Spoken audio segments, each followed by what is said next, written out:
One is Dr. Voo Teck Chuan. Yes, Teck Chuan was trained in philosophy, bioethics, and medical jurisprudence. I think he has participated widely in different journal, editorial board, and association, and ethics committees. And you will be the next round of the IIB board member too. Okay, Teck Chuan. Hello, good morning. Sorry I couldn't join you yesterday, but I believe the conference is going very well.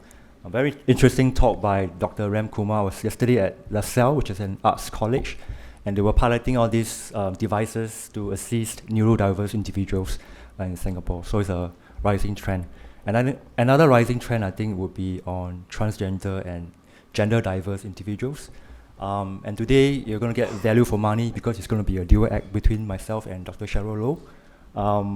We're going to talk about the issue of minors who are self-medicating with hormones and are now seeking access to treatment at public hospitals. And we're going to talk about the ethical issues of that. So this is the overview of my talk. Dr. Cheryl is going to first present a case study, perhaps something she frequently sees in her practice. She's going to cover the key considerations of that case and the questions and dilemmas that she is facing. I'm going to go then talk about the general approach for addressing gender-related treatments for minors from an ethical perspective, focusing on the key principles and concepts like consent. And indeed, I'm going to cover the debate on parental and minor consent. And the reason why I'm covering this particular topic is I think we need specific guidance in order to improve healthcare for gender diverse individuals in Singapore. And lastly, Dr. Cheryl Loh will be talking about how the case that she is facing will be addressed, and so it's about putting the ethical principles into practice. Dr. Cheryl? Oh, Cheryl, I should introduce you too. Sorry, I should do that together. Hi, Cheryl is Chief and a Senior Consultant at the Department of Psychological Medicine, Changi General Hospital. So is that psychological medicine, psychiatrist? Yes, and especially child psychiatrists. We do everything. Okay. So now the floor is yours.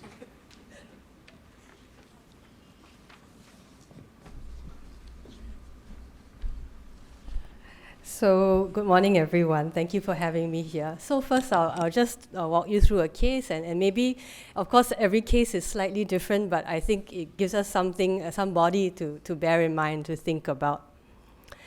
So the case today is a 17-year-old natal male, presented this year, so 2023, was in Polytechnic Year 1. School history so far had been pretty good. In primary and secondary school, she had been in the gifted education program and had gone on to junior college, and then had dropped out because, of course, junior college requires you to wear a uniform of your stated gender. Patient is the only child. The parents have an intact marriage, and both were university graduates employed in middle management. Social and economic status, we would say they were upper middle class family, with no particular family conflicts, no major family life events. And none of the patient's own psychiatric history, no major depressive or mood episodes or behavioral problems, conduct, none of that. So patient came and presented with a history that started questioning gender around the age of 11 or 12. And there was a slight preference for female dress and toys, but this was not expressed, and largely followed, was treated as a boy and followed many sort of expected male behaviors. Didn't want to be grouped with the boys in school, but was in an all-boys school for quite a while. Disliked the facial hair and changing voice of puberty when that came around. In secondary school, presented as male in an all-boys school. No major problems with the other boys. Recalled being quite camera shy, but otherwise had friends, interacted, and felt that the environment was accepting. There was no real push to specifically be very male. But equally, the patient was not presenting as female or not making any sort of particular requests or demands to be treated as female at that point in time. So after finishing secondary 4, which was about half a year before presentation, started buying hormones off the internet and paid for with own money that patient had earned from holiday jobs. 3 to 4 months before coming to us, had already changed the legal name, presented as female in dress, in haircut, in looks. And when patient came to me, the patient said that the parents were accepting. They had changed how they had addressed her and had told their siblings, right, uncle and aunt. And at that point in time had formed a relationship with a trans female for the last 3 to 4 months. So that was the interview with the patient. On a separate day, by herself, I spoke to the mother. So the mother gave the history that there was no childhood cross-gendered behavior. They had never noticed that the child preferred playing with female toys or had asked for female apparel, or had any problems at all with things that would be associated with being treated as a boy. Was a softer, more gentle boy. And the family at some point, talked about whether patient was homosexual. There was an incident of molest in lower secondary by an adult male stranger in a public swimming pool toilet. And this was not an assault, but more like an inappropriate touch, quite brief, but was reported to parents and then to police, and sort of suspects were called up. But in the end, they could not pin the case, and there was no, in that sense, outcome. And of course, around that time, parents, I think in a normal concerned way, they observed the kid quite closely for a while, and they concluded that there was no major change in behavior, topic was not brought up, there was no sort of phobic avoidance. And over time, it kind of dropped, and they seemed to not do anything about it. If we think about this, then lower sec is, of course, after the patient reported, starting to think about it by himself. So started wearing a dress around age 15, and at first, the mom recalls this, that the patient put it to her that the friends had made a dare to wear a dress, and that was for fun. And the aunt had actually bought the dress for the patient, and so that was, in that context, it was a fun thing, and the patient wore the dress for that day. And then after that day, there were more and more, wearing the dress for fun, and then at some point the patient was wearing the dress outside the house to basically to bring the, if I recall right, to bring the garbage out to the garbage bag out. But then to the mom, you completely dressed as a female. And then it was go out with my friends as well. And at some point, a few months later, 1 or 2 months later, mom, had this conversation, asked directly, why are you wearing this dress? What's happening? And patient was open with it. I want to be, I am a girl, identify as female. I want to be dressed as a girl all the time. Soon after that, patients started buying hormones off the internet, started taking them, told parents after it.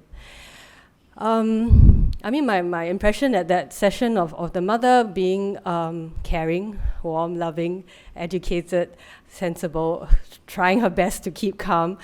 She said, of course, we worry about the safety. We don't know what he taking, but she did note that patients seemed to be happier after the hormones, and she did note, although, that a lot of that seemed to be also because patient had found a group of transgender individuals as friends. And to her mind, this was good. There was some support. There was a place to talk about this and be open. And then she also made the observation that now all the friends were from this group, and a lot of the sort of happiness or the enjoyment seemed to come from this group. The parents, and she said, the parents, me and my husband, she said, worry about the future. What will life be like? What are the health consequences of taking these hormones? What does it mean entirely? And it appeared that patient had not thought beyond transition, beyond decisions like going to Polytechnic instead of junior college.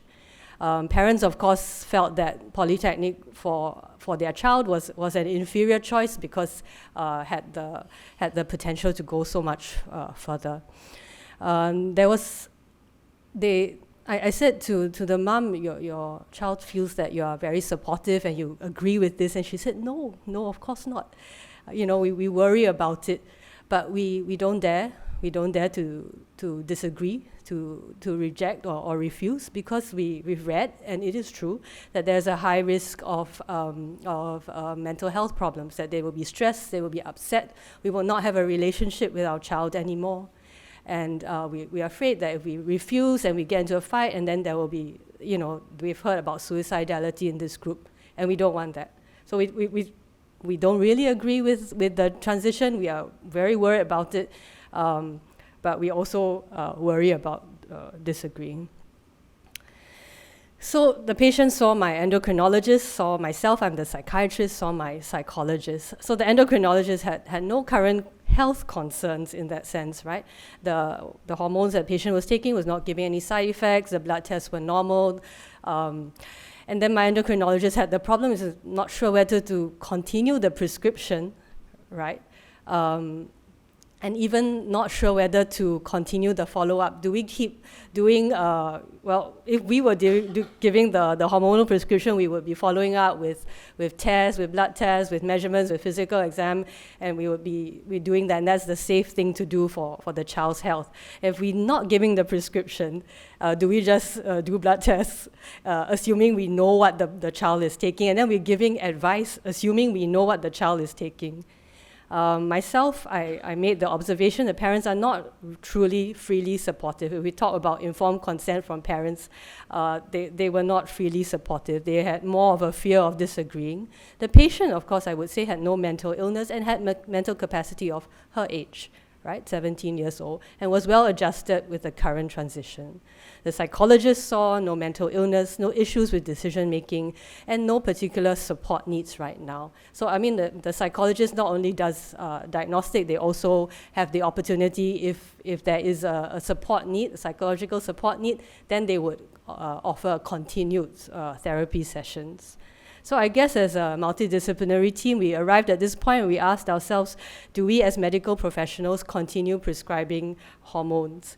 So at that time, and I think this is an ongoing discussion that we had, we said, okay, we should prescribe it to people who are adults, and in Singapore, the age of majority, of course, is 21. But okay, maybe we can make exception if people are 18 and they are competent, and both parents are supportive. And of course, there's a bigger argument for it if a negative outcome is expected, if it is not prescribed, right? If you have the opportunity to do good, if you have the opportunity to prevent something negative from happening, if you don't prescribe, then you should take that into account. So I think at that point, we know we would not, for this case, if you recall the features, we would not normally have prescribed for this patient. The parents have misgivings and the patient is very young. And if we want to talk about consent and understanding of the situation, and this patient was not at the point of thinking beyond polytechnic. This again, I say, is normal for a 17-year-old. Right? So it's not that they have low capacity or low competence, but this is normal for a 17-year-old. Patient is well adjusted and a high-functioning adolescent, but hormones may cause irreversible changes and consequences for an unknown future. And this is not just unknown to the patient, it's also unknown to us. Right? What is the consequence of not prescribing? That the patient will continue to self-prescribe, and do we give medical advice based on unknown administration? I think it also occurred to us that as a public hospital, what kind of signaling would this be? Would other adolescents turn to self-prescribed hormones to prove their case? Right? So we have a certain standard of things that we hope people should do before they get prescribed. But then is self-prescribing like jumping the queue, right? So I show you there's nothing wrong, so now you continue. And then, of course, if we take all of this into account, are we denying hormonal transition to people who are too well, too high functioning, no problems? And then we are also denying it to patients who are too unwell, too depressed, too suicidal. And then I think you can tell that neither of these extremes would help us.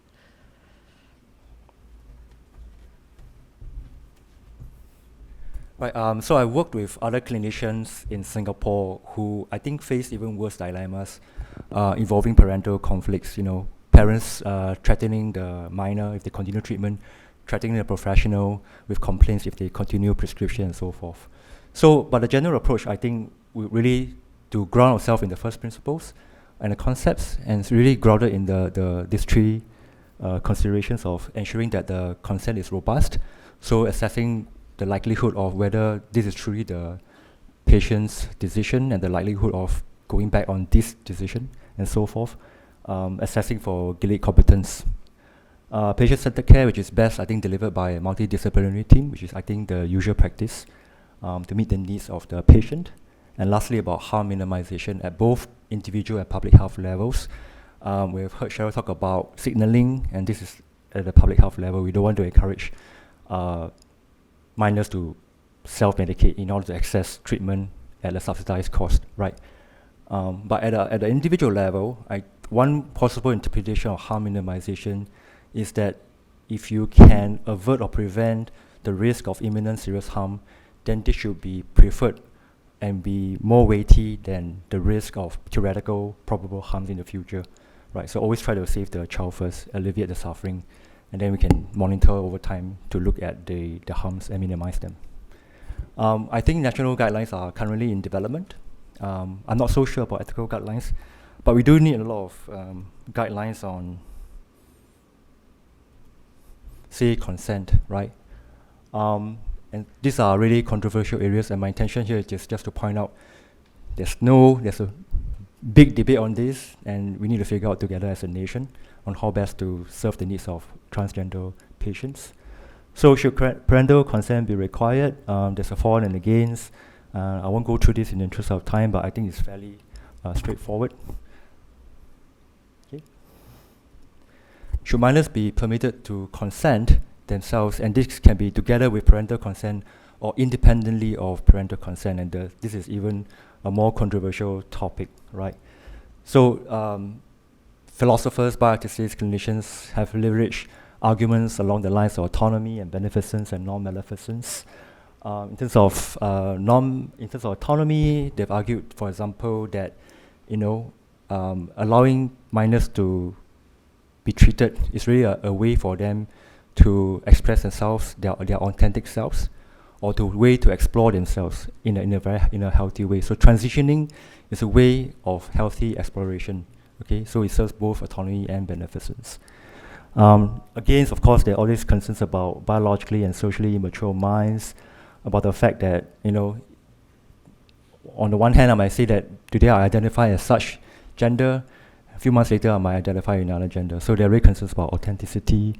There are all these underlying mental health commodities like struggling with puberty, struggling with depression. So allowing the minors to transition might not necessarily solve the underlying conditions. There's also concerns about regret and the integrity of informed consent and diagnosis. And the concern here is whether or not health professionals in themselves, insofar as they're also based in society, are also influenced, right? And so they are pursuing their own agenda rather than being rooted in the minor's best interest. And all these arguments and for and against, there are concerns about just focus on the concept of intersectionality, okay, which is a concept that's used in this space to talk about the ethics.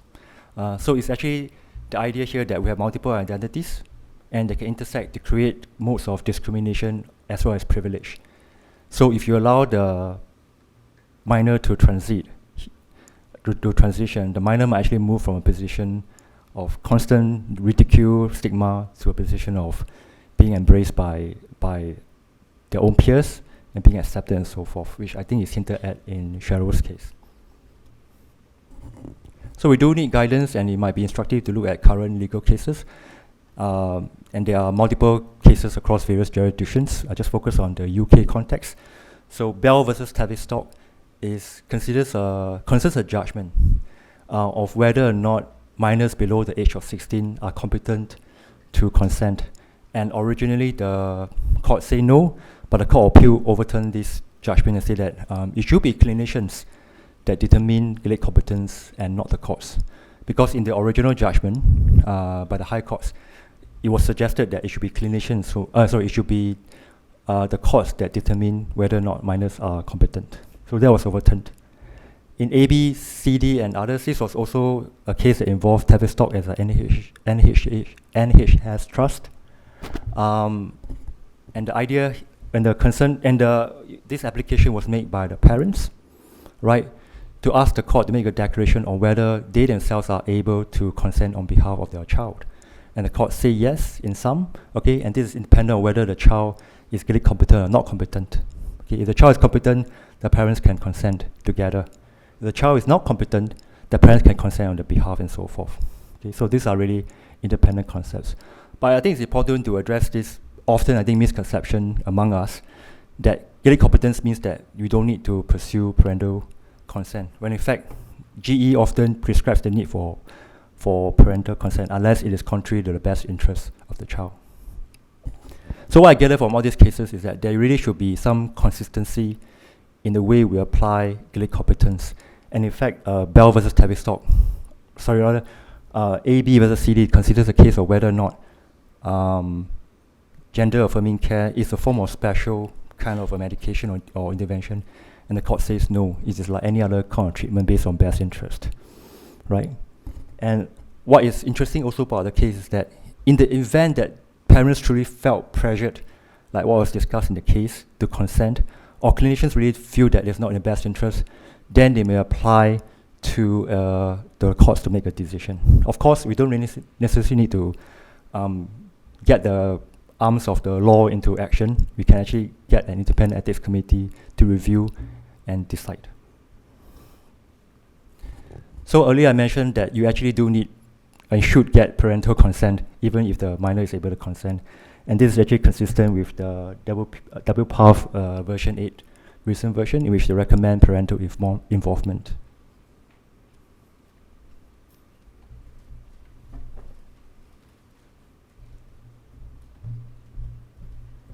Okay, last slide, a very crowded topic.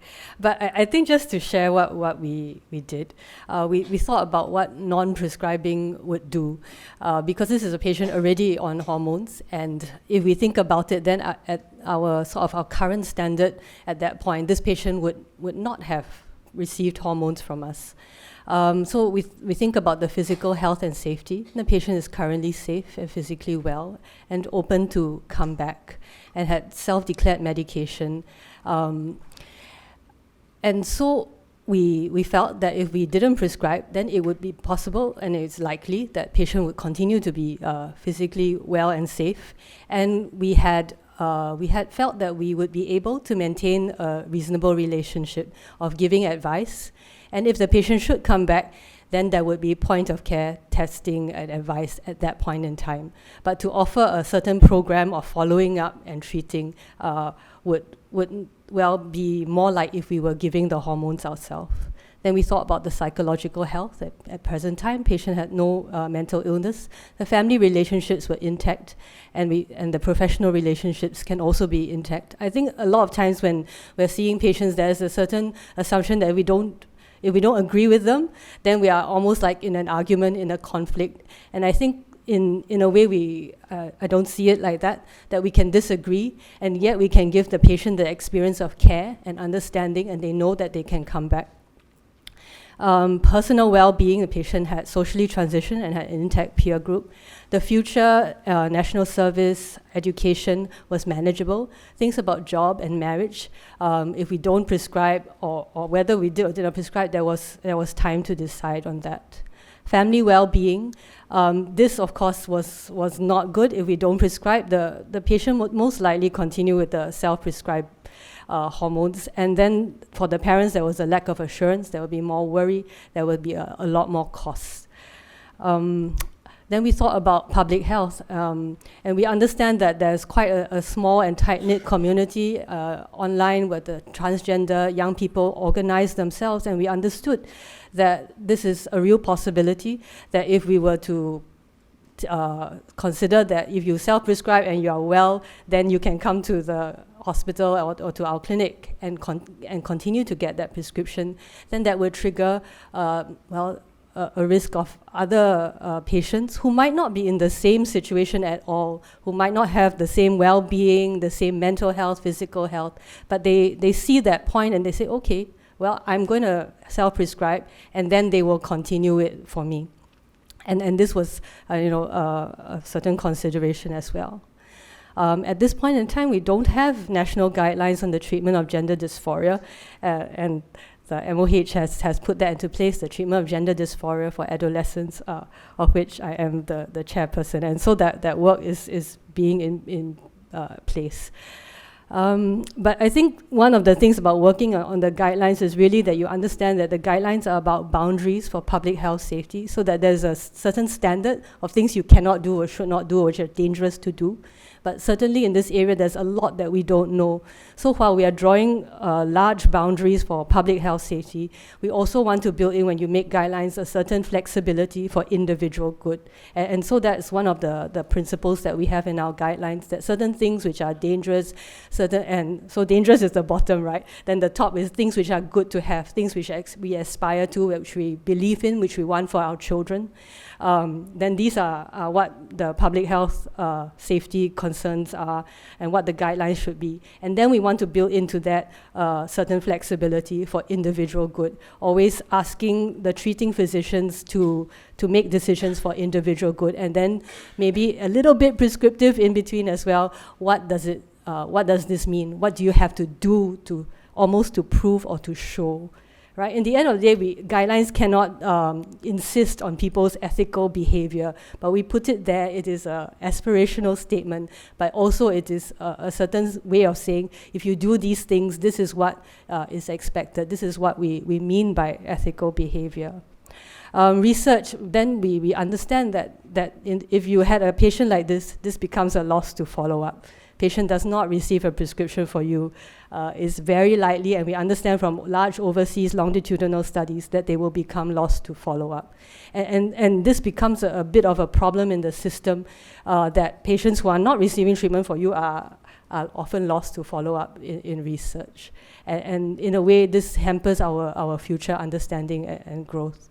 So I will say that this patient did not continue to receive prescriptions from us and has an open date from everybody in the team, really.